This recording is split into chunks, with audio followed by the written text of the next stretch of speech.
So after the other day, when we received a report that the Bulls are potentially exploring options to move up in the draft to select the big man out of UConn and Donovan Clingan, which I made a video on that and my hesitation of trading up not only for a player like Clingan, but trading up in this particular draft as a whole. Feel free to check it out, link in the description. But more recently, and this coming from the same source at Draft Express, to say that the Bulls have shown a willingness to move up in the draft to select Matas Buzelis, who is a Chicago native, big power forward at 6'9", 200 pounds with a wingspan of 6'10", played for the G League Ignite last season, was the number 7 overall recruit coming out of high school. His draft projection or projected range has really varied, with some mock drafts having him as high as 3, while others have him falling all the way to, you guessed it, number 11, which is where the Bulls will be selecting.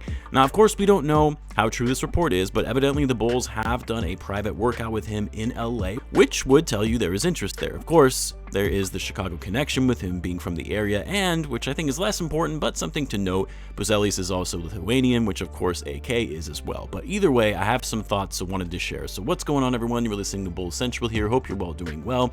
Guys, NBA Finals is in full swing.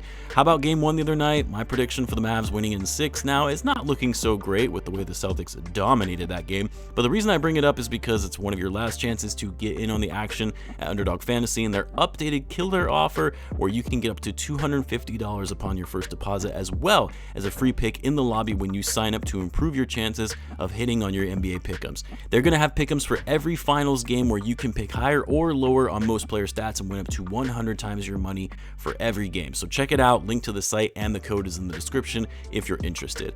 Now, obviously, I mentioned this in a recent video discussing the Bulls moving up to get Donovan Clingan, and I just don't think I can emphasize this enough, that this is not the type of draft class you trade up to get a player that you want. Like, this draft is going to be the definition of a crapshoot. I don't think there's a single player from this class that you can say is a sure thing. Now, it's possible that you could have a number of solid players coming out of this class, maybe even future stars, and they're going to prove everyone wrong about this being the weakest draft class in 25 years. But the fact of the matter is, when you look at this class and assess the talent, assessing it at this point in time, there is no definitive player where you can say, oh yeah, this guy is it. He's a player we're going to build around. If there was that type of player in this draft, then sure, be aggressive and try trading up in the draft to get that guy. But trading away future assets for a draft class that has been wildly unpredictable, and knowing that it's very likely you could get a solid prospect that could slide to 11 and you don't have to give up anything to get that player, to me, it just doesn't make sense. You keep the pick and you see what's available, or if anything, you trade down to try and get some additional assets, because again, who knows, you might actually hit on a mid to late first rounder in this draft.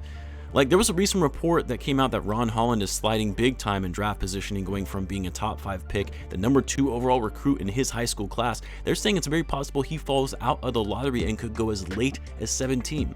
If you can get a player like Holland, who has a lot of upside at 17, that's a steal. But yeah, my point is, there will be solid prospects available, and because this draft has been so unpredictable, you don't know who might slide all the way to 11 that was maybe initially thought to be a top 5 pick.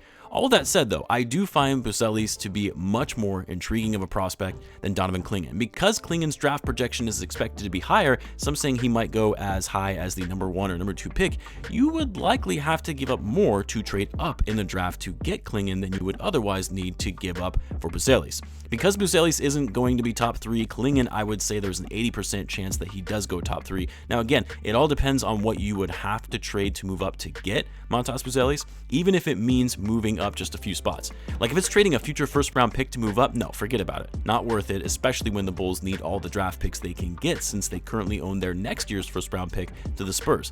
But say if it's for a far future second rounder, or maybe a player like Javon Carter, Torrey Craig, not that I think that anybody wants those guys, more so just saying if they're inconsequential moves, then yeah, now we're talking. I don't want to hear about trading Alex Caruso to get a higher draft pick in this draft class when Caruso has way more value than that in a trade should they look to trade him. But either way, for Buzelis, I mean, this could arguably be as good of a fit as any as far as the things that the Bulls need. Like, Clingan might be a little more polished, a little more NBA ready, but Buzelis, in my opinion, has more upside, more toolsy, he's more well-rounded in his overall skills. And again, a big body player that gives you depth at the 4. Buzelis is actually a very versatile offensive player because he can score at all 3 levels, but is also a pretty gifted passer for his size. Some mock drafts have him listed as a .4, which of course the Bulls also need better passing and playmaking, as they were one of the worst passing teams in the NBA last season. Generally speaking, just high IQ players who have a good feel for the game, which Buzelis does.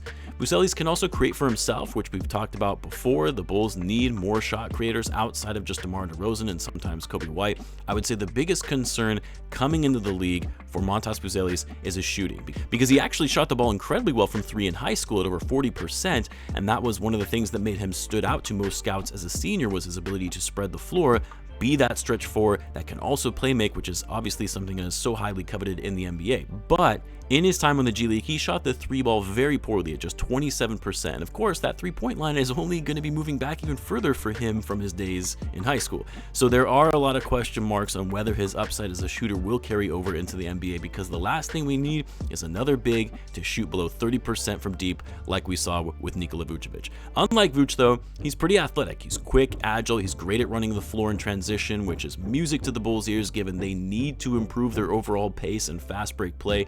He can handle the ball well, but also plays well off the ball as a catch and shoot threat.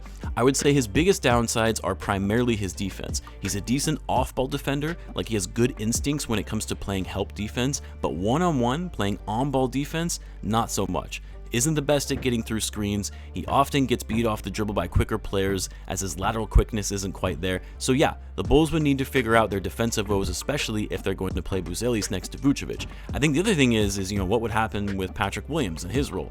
Would he still start? Would they start Matas and have Pat come off the bench?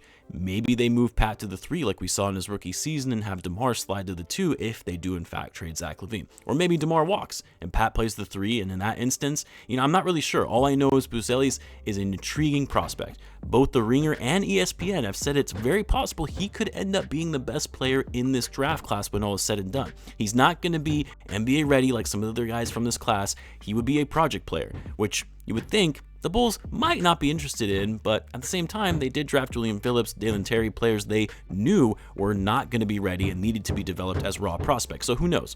At the end of the day, though, I still wouldn't trade anything to move up in this draft, because this isn't the type of draft class that you trade up in, but I would be more willing to trade up to get someone like Buzelis than Donovan Clingan. One, because you likely don't have to trade as much to get Buzelis, as he isn't slated to go as high as Donovan Clingan is in this draft, and for me personally, I like what I've seen from Matas Buzelis as a prospect and future potential more than Clingan. I would love to hear what you guys think though. Let me know in the comments. As always, be sure to subscribe, and I'll see you in the next one.